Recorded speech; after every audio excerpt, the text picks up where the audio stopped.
Welcome back to the All Things Sports Podcast. I'm your host, June. I'm here with my co-producer, Small Town EP. Yo, what's good? What's good? What's good with you, bro? How you doing this week? I'm well, man. You back? Know, we back. They freed you from the shackles. He was sitting over there last week in timeout. That boy back. I was though. observing. It's and good reporting. to be with you again, bro. Yeah, No we lie. back. We back. No Live lie. in effect. We got the NFC East this week.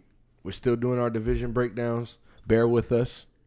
I know it's I wouldn't say anything negative about it. I think we've had fun. Yeah. It's been very enjoyable. Been able to kind of break these divisions down and give our opinions and thoughts. The best part about it, though, is that for me, I don't take myself too seriously ever. If you know me, you know that. But at the same time, you know, when you watch TV, you watch sports, you watch whatever shows or podcasts or, you know, YouTube content you watch, and you know, some of it out there is all jokes. Some of it is way too serious. Some of it is just clickbait. Some of it is, you know, trying to gain traction. What I will say is the good news is that All Things Sports doesn't operate that way. Nah. Right? We just kind of give it how we feel it. And we talk from here and, you know, let everybody know our thoughts. So if you're joining us right now for the first time, we appreciate you for joining us. You go follow us on Twitter at ATSPod and follow us on Instagram at ATSPodOfficial. I'm your host, June, as I said. This is Small Town EP once again. We're going to break down this NFC East for the 2022 season. There's a lot of things to get into here, E. We got no consecutive winner of this division. I don't know the amount of years, but it's been a while since there's been a back-to-back winner. And the Cowboys, as much as they are the favorite every year or, you know, look to be that team that can finally strike a long playoff run, I don't know. This year don't feel too optimistic for them. They came last year into the season, you know, off that Hard Knocks, and, you know, every team that does Hard Knocks is kind of hyped up, and we get that extra love. Yeah, that's a fact. You know, we'll dive into the Cowboys and what they have to look out for this year, and their additions and losses and scheduled games, or key games, I should say. So before we do that, and before we really get into this NFC East, I did want to kind of touch on some headlines, because sports have been moving a little bit these last few weeks. No baseball, no basketball. We just kind of got some summer baseball right now, but baseball is getting there. Right? Yeah. We're getting to September, and everybody knows when it gets cold, that's when it matters, right? Stars are born. Winter is coming. We got House of the Dragon, episode 1. If you watched House of the Dragon episode 1, shout out to you. Our cameraman, shout out to him. Special shout out to Big Kev back there. You watched it, right? House of the Dragon. Hey, don't be scared, man. If you want to say something, man, say something. Like I said, we don't take ourselves too serious here. We like to let everybody, you know what I'm saying, enjoy the vibe and listen to us and what we got to say. So if we want to start at House of the Dragon, I'll just kind of go there with it. Yeah, all right. Let's kind of give some thoughts, right? Like, to me, the episode was entertaining from start to finish. I'll start there and say that. I was at the edge of my seat for some time. I sat back for a little bit. I was lost at certain points where I had to just kind of intake the dialogue because it was a lot. But all in all, I think they put together a great episode from start to finish, and let us kind of get an outlook on how this season's going to unfold, right? Did you have any favorite part of the episode or specific parts you wanted to talk about? I really like the opening scene, to be honest. I thought that it opened in a very, like, grandiose way. Like, it was like, what is going on? Yeah. And the backstory, the way that they tied everything, you know, from Game of Thrones into House of Dragons and things like that. I think it's so far it's written very well, and the cinematics are dope. Yeah. I love the fact that it was like they started off with the dragon in the air, so it's like, we're gonna get right into it. This is what you want. This is what you want, right? House of the what? Yeah. So I love the fact they just got straight into it from beginning to end, for sure. Now, I'm not gonna lie, like, seeing those dragons and hearing that they had 10 adult dragons, like, bruh, that's crazy.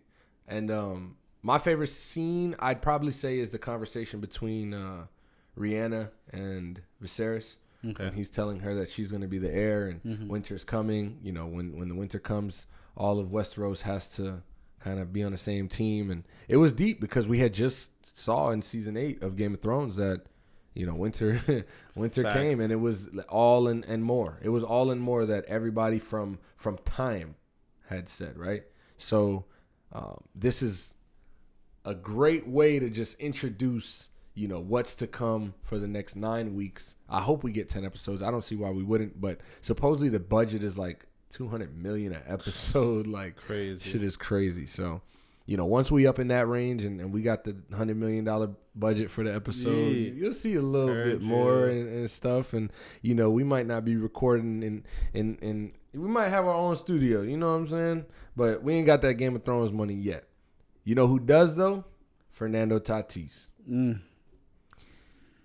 However, he's going to be losing a lot of it throughout his 80-game suspension. He's not going to be able to play in the playoffs this year if they make it. He's not going to play in the World Baseball Classic.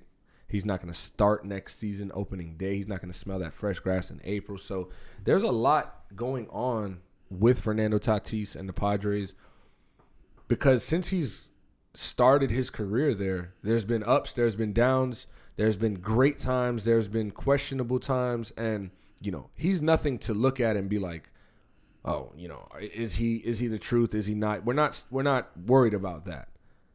This guy's averaging 292 with 300 hits already. You know what I mean? And he's a monster. All the stolen bases, all the great defensive plays, all the home runs, the celebrations, the extra bases, turning 1 into 2, exactly. And extra bases when that's not supposed to be an extra base. Those are the big ones. It's unfortunate that we see somebody who is injury riddled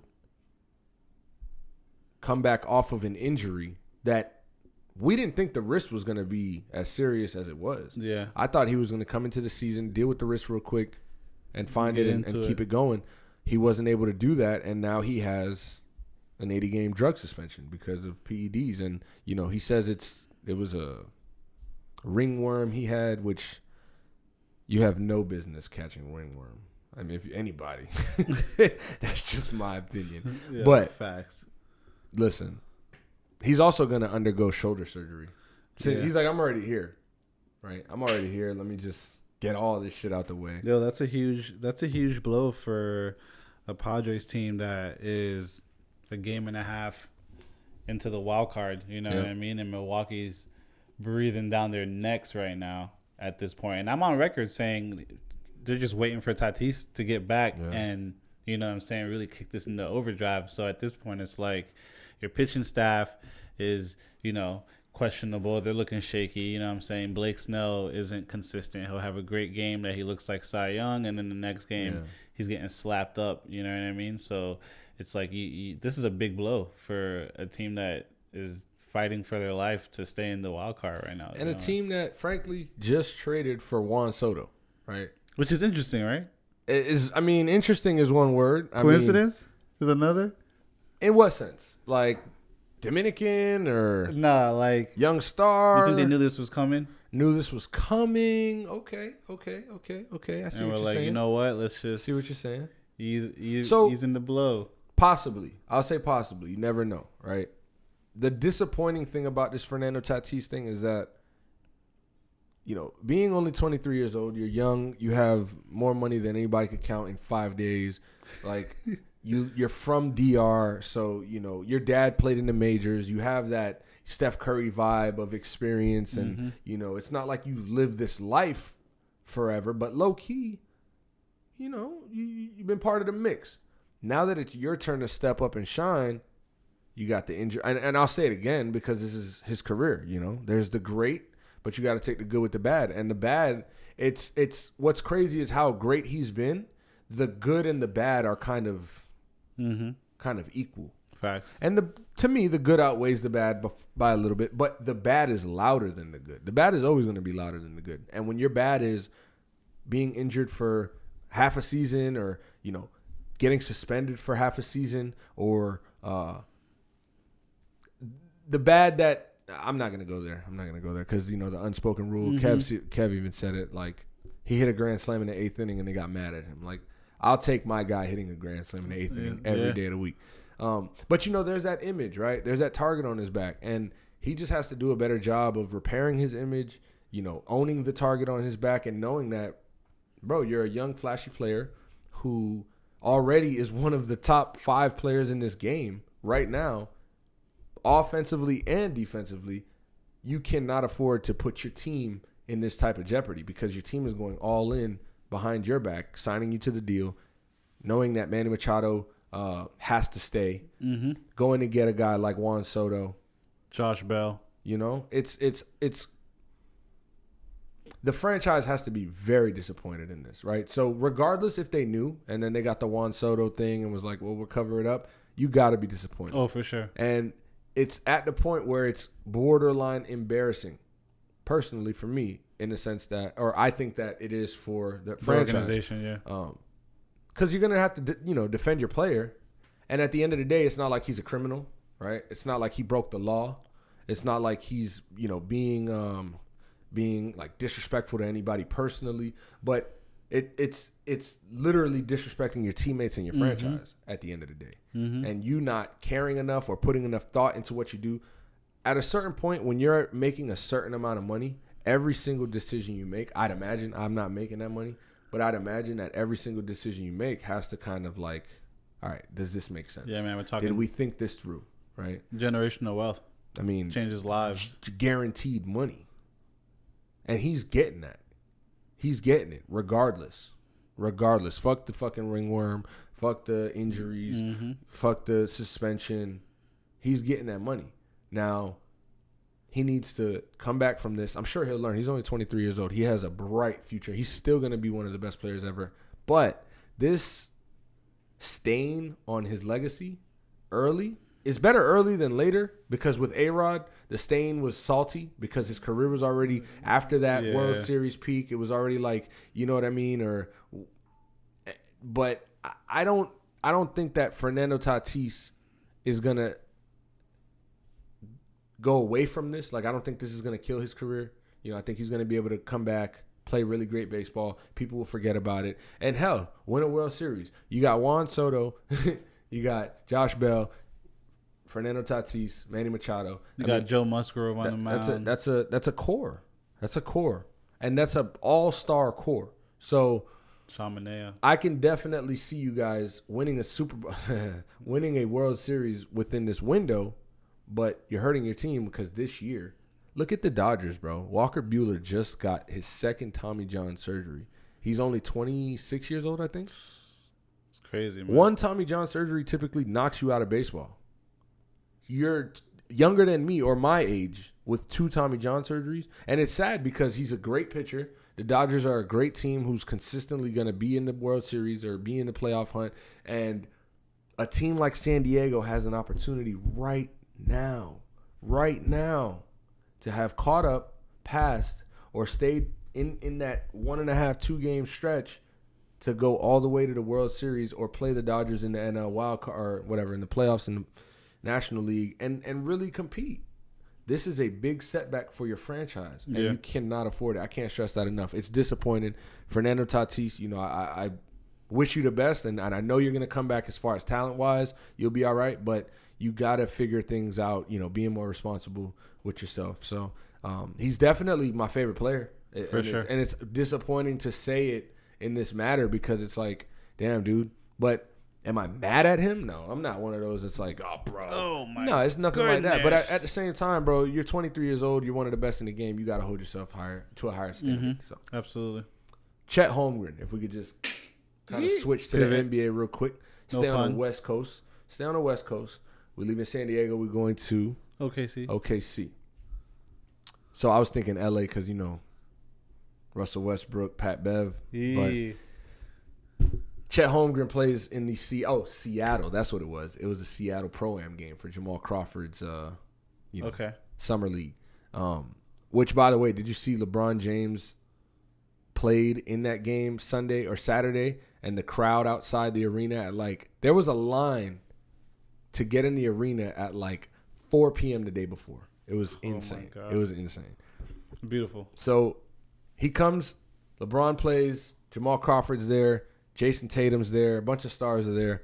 And unfortunately, Chet Holmgren gets hurt during this Pro-Am game. And it's going to obviously put that look on Pro-Am games in the summer in general. Do I want my franchise guy going out there? Do I want my pick up ball with the homies? Whether he's young or he's old. I wonder if we're going to start seeing this in like some clauses in contracts. Like, you will not be playing Summer League if we're going to pay you 5-year max contract. You're not playing a goddamn lick of Summer League. You can come train at the Miami Heat Arena from 8 a.m. No matter of fact, you can come here at fucking 4 a.m. And you could be here till 11 p.m. All right? You're not going to the Pro-Am. I don't care if Jamal Crawford tells you, they're going basketball in Seattle. We don't care. We don't do it. We're not doing that. Nah, I respect that. Number 2 overall pick, gone for the year with a Lisfranc injury. And whether that has to do with the fact that Summer League or, playing exhibition ball did that to him, or the fact that, was Chet Holmgren not ready for the NBA?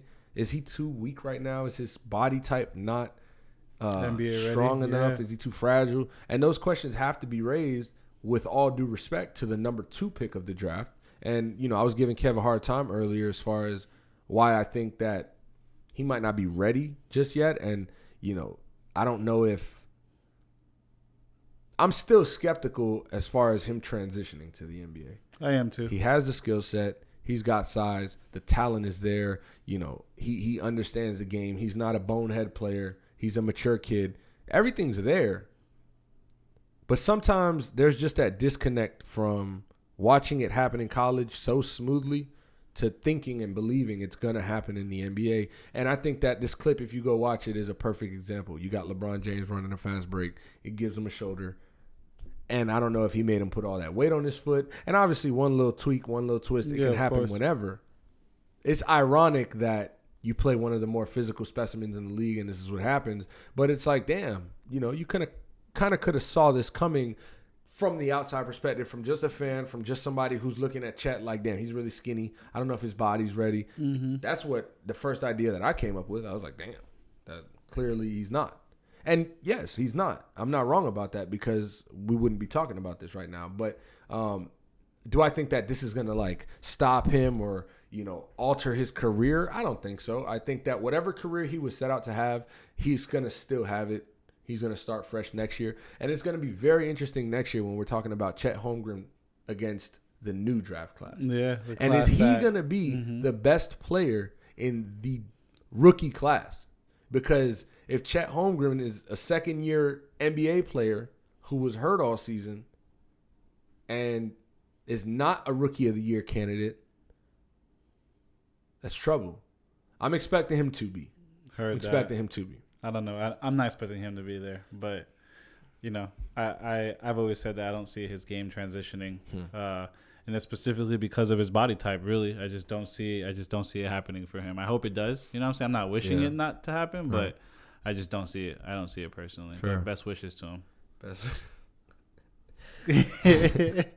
Hey, it's a lot of people that I want to give my best wishes to. If I can, I'm gonna start with the Giants. And it's Daniel Jones in his 5th year, his final year as a New York Giant. Daniel Jones has been nothing short of underwhelming. I remember specifically, shout out to my boy Jay Boogie. Shout out to him. He was on the podcast last week, AFC East update with Kev. They debated on the Dolphins and Jets. We talked about the Patriots and Bills. You can find him on Instagram at PopLink. He's doing anime. He's doing, Marvel. He's doing all that nerd shit. He said it so I can say it. All that nerd shit. If you into it, go find it at PopLink on YouTube, on wherever you get your information, social media wise. Go check them boys out. But yeah, I mean, me and Justin were sitting in my living room watching the draft. And rest his soul, Dwayne Haskins was still on the clock. And the Giants were like, we're going to get Daniel Jones. Something about this kid from Duke. I know. Duke. ACC quarterback. Not UM. Not Clemson. Yeah. Duke. Like, not Duke. Not the point guard. The quarterback from Duke who ran more than he threw. Facts. For some odd reason, the Giants felt comfortable selecting him at the top half of the first round. And I think that the Giants ever since, like, Saquon Barkley, mistake, right? Because as great of a player he is, it's not somebody that's going to turn your franchise around overnight, especially the fact that he can't stay healthy. And I'm hoping for a big year from him. I'm hoping for a healthy year from him, just like McCaffrey can come back and, really show what they're capable of and why they were drafted so high. I'm not saying he's not worth a number 2 overall pick or number 3 or whatever the case was. Number 2, right? Saquon, because I think Darnold was 3. So I'm not saying he wasn't worth it. What I'm saying is that the Giants were not in position to draft a guy like Saquon Barkley. If the Giants used that number 2 pick to draft like a Quentin Nelson to really change the attitude of that offensive line, we might have seen a change already. They went and got a Will Hernandez. They would have been straight on that left side of the line. Straight. Swear. Because who needs a running back when you have nobody to block for him? You don't even have a quarterback to block for. So we have to start in the trenches. That's where football is won and lost. And I get it. You get to a point where, as a coach, you're on your last years, right? You're forced to make these crazy decisions because you have to win. If you don't win and perform, your job is on the line, right? So you're going to force the guy above you to make the decision so that you can be saved. And all in all, both y'all jobs is done, right? Yep. And that's what we saw. Giants are starting smooth with a new GM. They got a new head coach. And this is their last year with Daniel Jones.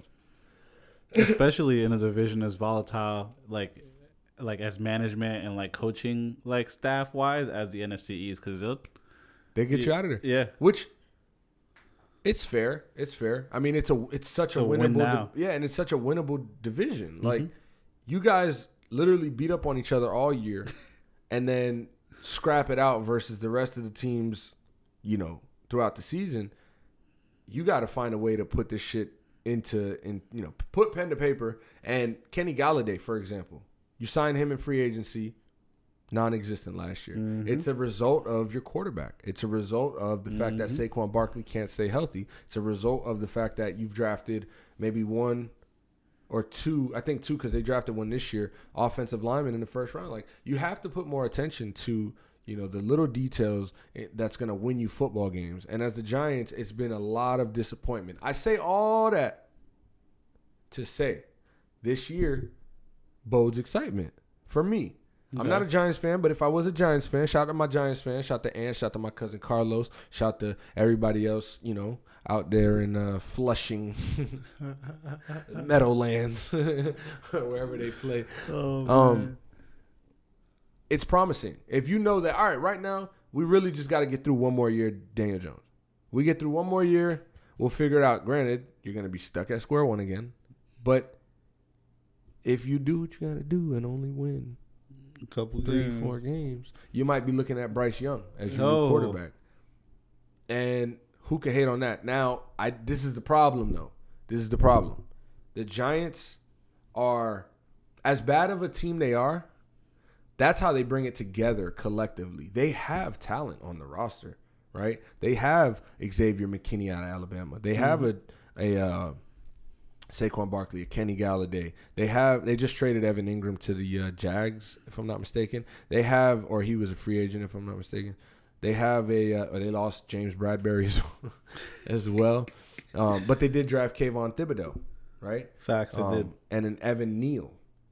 So there's talent on the roster. They have a Daniel Bellinger tight end that's 6'5", 250, but like you just said, there's no O-line, so the quarterback, he can't even run a route quick enough for the quarterback to get him the ball, It's tough. So Sterling Shepard is a question mark in their wide receiving core. We're going to have to make a decision on what we're doing with him because of all the years he's been here, how many years has he been healthy? What has he produced? Kadarius Toney. You guys drafted him in the first round last year. I think it was a reach. I don't think you go slot, small, undersized wide receiver at 16 at the time. But guess what? Hey, y'all did it, so you still have him. You guys drafted a Wan'Dale Robinson this year, another wide receiver. I mean, you guys are just stacking up wide receivers like you have a quarterback. Like, I mean, I guess. Oh, man. Now, I think this team right here is not too much to talk about. We're going to get off of them. I'm not gonna do the key games. This is like the Jets situation. Shout out to Kev. It's like the Jets situation. Just win. Whatever you could do, just figure it out. Try to get 5. Cool? Shoot for 5. And maybe not. And so you can get I sound ignorant. Pick. I'm being funny. And but at the same time, I don't think the Giants are worth the true conversation as long as Daniel Jones is their quarterback. And I'm sorry if Daniel Jones ever sees and hears this. I'd be honored if you do and flattered. Leave a comment. But subscribe. Giants, you could join the fucking show because the Giants don't need you, my boy. Hopefully Saquon can stay healthy and we can see a 1,600 yard season from him, though. So that's what I'm excited for in there. And I'm also excited to see Kayvon Thibodeau come back from his injury because, unfortunately, there was that dirty play. Thaddeus Moss lays the low chop block in the preseason game, and he goes down, declines the cart, walks off the field, and reveals that it's MCL sprain or ACL sprain, one of those. So it's never fun. He should be ready for the first game. If not, he'll be ready for, week 2, week 3. Where do we want to go next? Did we want to go to Philly because they have an exciting season? Yeah, we could go to Philly. Want to go to Philly? We'll go to Philly with All right. We'll go to Philly. And I'm excited to talk about Philly because trip down the turnpike real quick. The Philadelphia Eagles will be the winners of the National Football Conference East. Attaboy. I almost fucked that one up. NFC East, Is right? that what you're saying right now? They're ascending. They're getting better on paper. Other teams in the division are as well. Washington. Okay. But there's other teams, Cowboys, that are kind of digressing. And a big blow, we'll talk about the Cowboys more, but you lose your starting left tackle until December. There's nothing that's going to be able to replace that. And frankly, you might have to find his replacement because he's been getting hurt a lot. But back to the Eagles, solid on that offensive line, right? No questions. I'm not going to give them no questions. You look at their defensive backs. That's been a struggle in the past few years. They have a James Bradbury they got from the Giants. They have Darius Slay, all pro. Right? Avonte Maddox has stepped up into his role, but they also have a Jarquiski Tart from San Francisco. And guys like that who have been in big moments, who have been in the league for a while, who have played elite football in the league for a while, coming together, all it could do is help. No, absolutely. And their defense is not even their exciting part. Now, their defense is definitely, I'm not even going to go there. Let's talk about their offense. No, for sure. Offensive side of the ball, the big question is like the Tua Tagovailoa situation. Is Jalen Hurts your guy or not, right? He's a guy who's played under 5 different coaches or coordinators in the last as many years at Alabama, at Oklahoma. He's then come into the league, had Doug Peterson. After Doug Peterson, now he has Coach Sirianni. He's just learning new offenses, new rhythms, new plays. Yeah. And it's like a blessing and a curse because you get to learn as much as you can from your new coaches, right? Who, Lincoln Riley, come on. Nick Saban, come on. And then you got a Doug Peterson, Super Bowl winning head coach, QB whisperer, took Nick Foles and won that Super Bowl in 2018. So you got to – While perspective is everything, I think that consistency is also important, especially for, again, like we just said, a very win-now division, win-now league for that matter. You know what I mean? The interesting thing with this division is that it's always a cakewalk to the playoffs. Right? You for beat at each least other. 2 of them. You beat each other. Yeah. Definitely won. You beat each other, and you get home field in the playoffs. Home field. So with the offensive side of things, they didn't necessarily have a true number 2 wide receiver. Devontae Smith being out there as their first-round pick from last year, and then Dallas Goedert. Those are your weapons right there as far as offensively.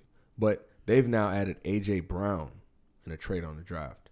They still have a Quez Watkins who we can see emerge into a big role. 15 yards of reception with this kid. Yes, Watkins, sir. Yo. Yes, sir. Zach Serious. Pascal from the Colts. I'm going to give him a big up because I know what he's capable of, right? I've seen him in the slot. And Jalen Hurts, one of the biggest parts of his game is his brain. Mm-hmm. I think that he's a smart quarterback. He doesn't just make those bonehead decisions. He's also played for, as I just mentioned, the coaches, a lot of prestigious coaches and a lot of coaches who have figured out how to win, right? Mm-hmm. Winning football. Peterson, Saban, and Riley. I just named 3 of them. 2 in college, but winners. And when you instill winning at that position, we've seen it with Joe Burrow. I think Joe Burrow is just a winner. Right? And as good as his arm is and as good as he is at throwing the ball, he's not the biggest arm, right? He doesn't make the most accurate throw every time. But he's a winner. He has a mentality. He believes in himself. Absolutely. Trusts his teammates and understands that if you give them the opportunity with the worst offensive line in the league the Bengals had, or the Dolphins, you want to argue, he still went to the Super Bowl and played against the best defensive lineman. Granted, he lost. But all in all, I think the Eagles improved a lot on offense. They've got their improvements on defense. I didn't even mention a Hassan Reddick, right, coming over from Arizona and returning to Philly. He went to Temple for college. But, yeah, we're going to find out, if Jalen Hurts is your guy or not this year. And he has no excuse because you guys had the last passing offense or one of the last passing offenses last year and the best running game, right? Miles Sanders shown he can do it. He can do it. He can be a very serviceable back. He can take your team where they need to go, but he's not going to win you games every week. He's not going to be the reason. He's not Jonathan Taylor, right? Teams aren't going nightmares on Saturday night before they face him. But you guys don't throw the ball. You had the fewest pass attempts in the league. So, of course, you're going to see success in the run game. Well, not of course, but it's a good thing you did with a guy like Miles Sanders. He's going to have to keep doing that, but they're going to have to add and open up that passing game. And I think as a rookie first-year head coach, Nick Sirianni, it's trouble. It's trouble. Like, at the end of the day, you're a rookie head coach. You're not going to just find success first day on the job. Yeah. Especially with a team who, in a division like theirs, and a quarterback that you're still kind of, I didn't draft this guy. Let's see what he's got. We're not going to give him the world, but we're going to let him operate. You're kind of baby steps with it. You've had all of last year, Sirianni, a full offseason of Jalen Hurts knowing that he's the starting guy again, and now preseason, and what are we going to do now? So it's make or break for Jalen Hurts and the Eagles, frankly, because if they have to go back to square one and find a quarterback. Yeah, this team is a 7-8 minimum team win. Oh, like, for sure. They'll win 8 minimum to me. And they want to fight for that 10-11. But if you win 8 games and get the 16th pick of the draft and your quarterback isn't that guy. Yeah, because it's definitely not going to be Gardner Minshew for more than a game and a half. And it's definitely not Carson Strong out of Nevada. So It needs to be Jalen Hurts, like you said, to make a break. It has to be you, or it's just not. And like you said, we'll figure it out from there, man. I think AJ Brown is gonna bring a lot of fire to that offense, and he'll help out his quarterback a lot. I don't see how you get a guy like Brown. You had Brown playing with Tannehill. Tannehill is not the best arm by far. He's not even the top 20 best throwing quarterbacks probably. The fact that A.J. Brown is able to put up those numbers that he is able to put up, from his rookie year, I don't see why he can't go to Philadelphia and just transition right into that offense, especially if they know that they want to make him a focal point. I'm a big believer that the Eagles have the best chance to win this division. Jalen Hurts has not beat Dak Prescott and the Cowboys since he started for the Eagles. I think that changes this year. Look for the Eagles to win both games versus the Cowboys. I'll leave it right there. Can we talk about the Washington Commanders? We're going to go to Washington. Is this their first year with the name? Yeah. Is this their first year with the name? Can we make some noise for them? Ooh. They've grown a little bit in this league. All right. You like the Commanders more than the football team? I was kind of quite fond of the football team. No, I'm gonna have to say I do like the Commanders over the football team. Okay. Hey, that's me. Yeah. If you like the football team, just don't say the other word. The R word, which we can't say now. Anyways, the Commanders have one of the easier schedules. They face the Jaguars, they face the Lions, they face the Bears, they face the Texans. And they face the NFC East twice. Right? That's as fair as it gets. Now, they have a logo. They have a team name. That Q word, bro. It's that Q word. Do they have a quarterback? Isn't Carson Wentz over there? Oh, yeah. No, every team in the NFL has a quarterback. Somebody's got to start. Are you listening? Do they have a quarterback? And Heineke is over there too, right? Taylor Heineke, shout out to him. Listen, last year I tried to sell the Indianapolis Colts all year behind Carson Wentz. And I was standing behind him, and I was proud to do so because he had a really good start to the season. He got hurt for a few games. But then we started to see the Carson Wentz of old. We started to see the guy who's showing his true colors. We started to see the guy who makes mistakes for no fucking reason. No reason. Sounds personal. It starts to hurt. And you have to all right, well, I can't defend this guy as much. And I had to take a step back all right, well, guess what? Look, we'll put it like this. The season is on you, Carson. We win one game at home versus the Raiders or on the road in Jacksonville, and we got a playoff seed. I'll say this. I'm glad we saved ourselves from the embarrassment and didn't make the playoffs. The embarrassment was as loud as it could have been to lose back-to-back week 16 and 17 or 17 and 18 to a horrible team who got the number one pick in the draft and a team who, quite frankly, I don't respect as much because at the time, we're the better team. We're the way better team at that time. And we this is the problem. The Colts, I'm not here to talk about the Colts, but when your quarterback is the main point of your team. And whoever is behind the center leading them is going to show. Whether it's on offense or defense, week in, week out, you'll know that this team has a starting quarterback who is respected in the locker room, who gets the job done.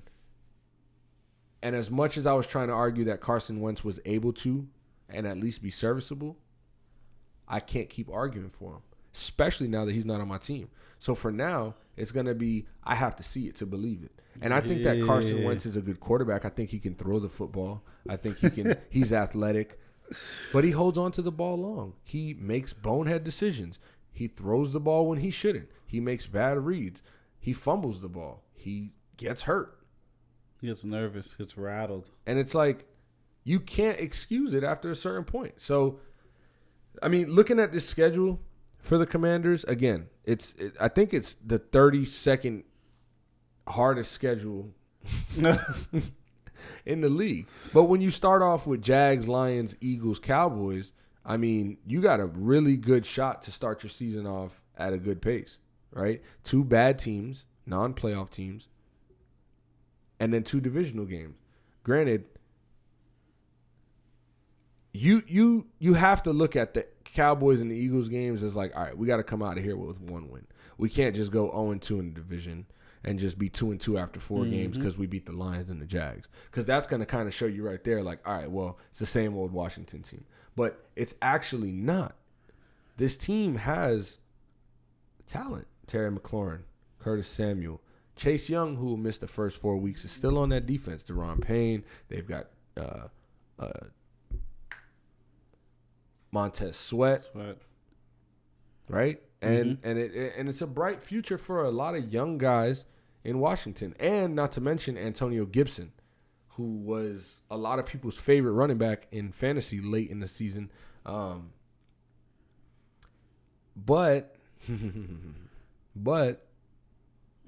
It's the Commanders. Yeah, there's no identity. There's no. That's the word right there. Organization is, they're, we're not gonna talk about it, but they're going through, whatever they're going through. Internal investigations. Exactly. You know what I mean? We already know what they went through with the name because we're kind of highlighting it right now. We're Commanders. They ain't command shit for a while. Facts.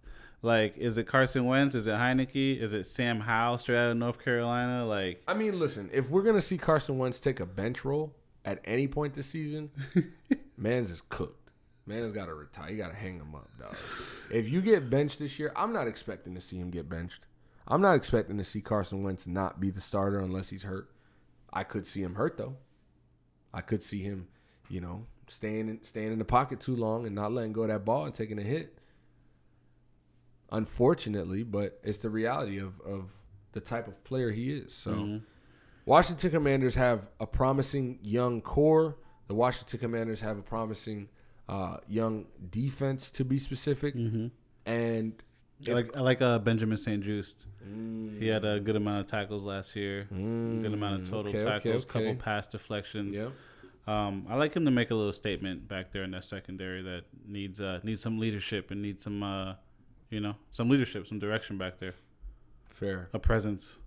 All in all, I think they lose both games to the Cowboys, both games to the Eagles, and they can sweep the Giants. They truly can. Now, does this team win 8 games with the schedule? Yeah, it's in their favor too, right? You look at their schedule and you have to think like, man, if this team doesn't win 8 games, that's a bad fucking team. But the team isn't a bad team on paper. So I don't want to just go and, try to call their will right now or whatever. But it's a lot of it is I got to see it to believe it. That's just my idea on it. I can't just say, oh, look, they got here. Oh, look, they did this. Or, oh, look. No, I don't know. You guys just signed Carson Wentz. This is probably the most unpredictable team in the league right now. So I'll leave it right there, and we'll pick up with the last team of this NFC East, Dallas Cowboys.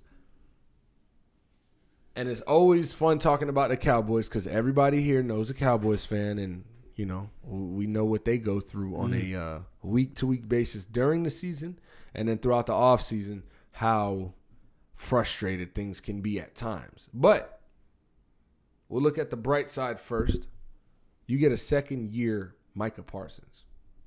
I mean, to me, that's enough to be happy if I'm a Cowboys fan. You're going to tell me number 11 is going to be on the field for 17 games, causing a ruckus, getting interceptions, sacking the ball, fumbles, doing it all at the highest of his ability, too. Micah Parsons is a Defensive Player of the Year candidate this year after being a Rookie of the Year last year. They've got a tough task week 1 at home versus Tampa Bay. Absolutely.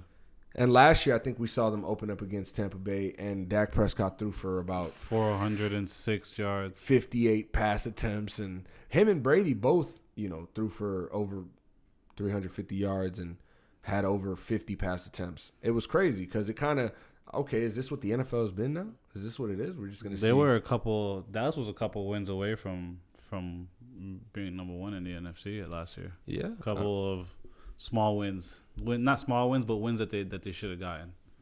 Now, like, you can't go toe-to-toe with Brady like that. I mean, you can because most people don't, even get to play toe-to-toe with Brady like that. But that's one that somehow, some way, you gotta get, man. Gotta find a way. So, again, it's going to be interesting to see how they deal with replacing Tyron Smith.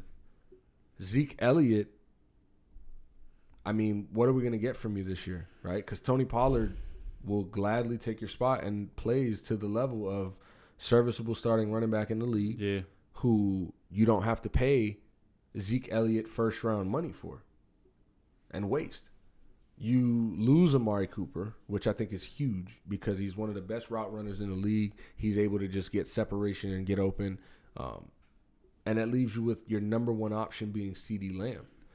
I believe truly that CeeDee Lamb is destined to be a number 1 in this league, a successful one at that.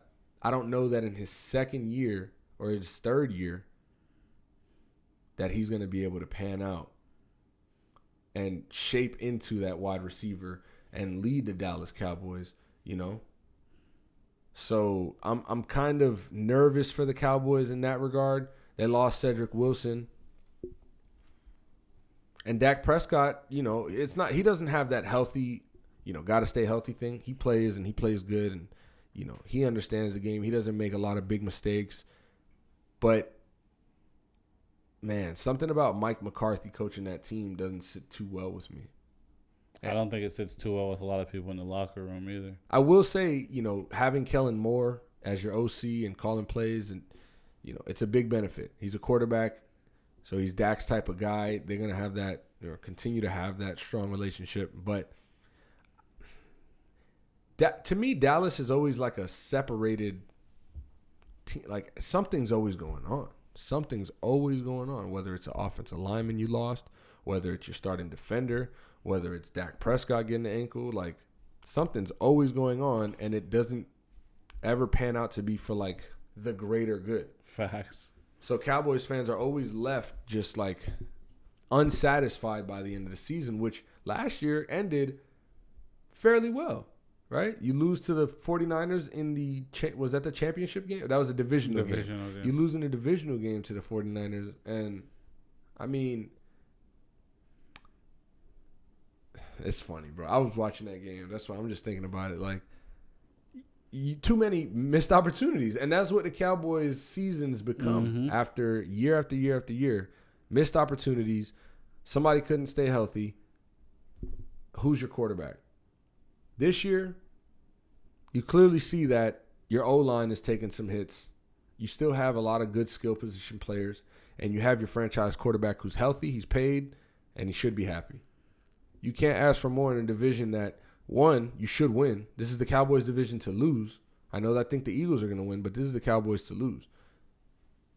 If you're going to play in this division and not win it, your team ain't built. Yeah. Your team ain't built. Facts. So I think we'll see a lot of what people are made of. We're going to see a lot of truths revealed this year in the NFC East. Daniel Jones, Jalen Hurts, you know what I mean? CeeDee Lamb. I'm looking for him to step up and be a true number one receiver. Stop dropping the ball as he has, as much as he has, I should say. Boy, talk about Zeke him, Elliott. Can you continue to be that, or grow back to that elite runner that you once were before your position gets taken entirely and the team just has to embarrassingly cut you? Like, I could see Zeke being cut. With an unproductive year or an injury-riddled year. I'm hoping for the best. I'm hoping Zeke can stay healthy and, you know, get back to being that 16-15 as well, right? 1,500 yards on the ground. But it's just a little unrealistic nowadays, and the division is getting better.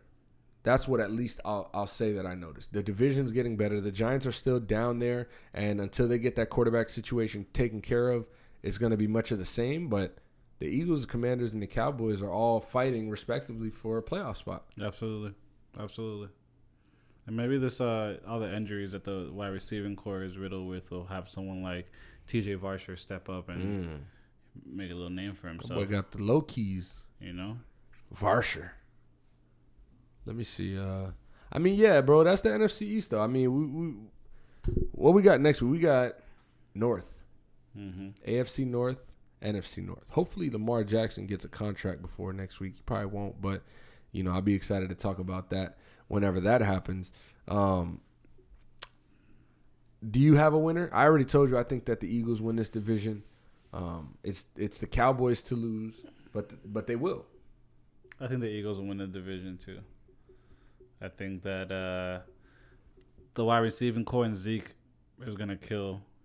It's gonna demolish that franchise for right now. It's just not a beneficial relationship that they have, especially with Zeke. I don't see Zeke just looks disconnected. Looks like he may not want to be in Dallas anymore, to be honest. If I was Zeke, I'd want a fresh start. I would definitely want a fresh start. Clearly, that's not a Super Bowl contending team, truthfully. And the years that they were, I mean, I remember Aaron Rodgers throwing that first down. You know what I'm saying? I remember that last year, you know. So, I don't know. I don't know. It's an interesting thing. Division this is, and I got the Eagles winning that. So I'll say that. I don't know that I have much else. Nah, not really. You got any topics? You got KD anything? staying in Brooklyn. That's the one we didn't touch on. Yeah, KD staying in Brooklyn. You know what's funny about that whole situation is, I mean, KD has the right to do so, right? I mean, he if you're feeling like you want to change or whatever the case, I'm not saying if you're under contract, just go and cry about it. But at the same time, you got to do what's best for you, and that's the perfect example right there. As a man, yeah. What I respect Kevin Durant for is the fact that he's able to go public with his inner thoughts and his feelings, let his team know he wants a trade to these specific teams, figure something out for me. I don't want to play here with you. I understand we have Kyrie Irving and Ben Simmons. I just don't want to do this no more.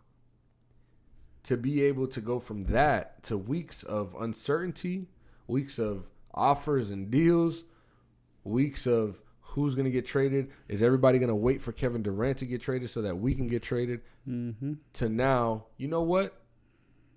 Let's meet up again, Joe Tsai, and let's have a man-to-man. And let's put together a great plan for the success of the Nets 2022-2023 season. And it takes a lot because a lot of players, one, they're in the New York market. This is what's overlooked in my opinion, because as much as people are talking about how Kevin Durant is annoying or he kind of held up the league, I know Patrick Beverley shot out a tweet at him like, yo, people got jobs that they're not getting and this and that, which is crybaby shit because he's in the NBA. All right, come on, bro. He can do it. But at the same time, you know, in a New York market, a tough market, a pressured, ridiculed market where you have to perform and play well to be recepted well from the city, you chose to stay ultimately, right? I mean, you had the choice at first and it was to leave. You kind of stood on that. But then you was like, probably, I'd imagine, what's best for Kevin? What's best for me this year? And I think that's not forcing too much, letting it play out, letting the situation be, and we'll be all right. So yeah, let's play ball. I'm happy that he stayed in Brooklyn. I don't think Brooklyn's a true contender for the championship. I think that they'll have a good playoff. But, you know, we saw what happened to them last year versus Boston. So I forgot to take out these headphones, by the way. I was going to. I got the old schools on. It is what it is. But, man, that's the All Things Sports Podcast. I'm good. You got anything? Nah, Champions League, you know, schedule in groups came out. Eight groups is typical. Okay. I'm really excited for, I think it's the Group A. Correct myself. Yes, Liverpool and Napoli. Liverpool stomps on EPL, but they just can't beat Italian teams. I don't know what it is. So you think they finally get over that hump? Champions League? We'll see. I don't know. We'll see. Okay. We'll see. Okay. So, hey, LeBron, you better get on that team, dog. You better tell them boys, man. Napoli ain't playing. Ocho Cinco, I'm sure Ocho Cinco fucking with Napoli, too, because he be using them in FIFA. So, shout to Ocho Cinco. Facts. And shout to Terrell Owens running a 4.4 in Broward County at the age of 40. Down the street from, I watched the video. I was like, yo, that's down the street from the crib, right fam. there, bro. Right there. So, you know, again, special shout out to you, E. You already know. Co-producer. I'm June. Big Kev's behind the camera there. We appreciate him. Y'all go follow the podcast on Twitter at ATS Pod and on Instagram at ATS Pod Official. Until next time, be on the lookout. Be on the lookout. We got hopefully vlogs coming. We're going to go to the games. We're going to be interacting with fans. So if you're at the game, hit us up. We'll meet you out there.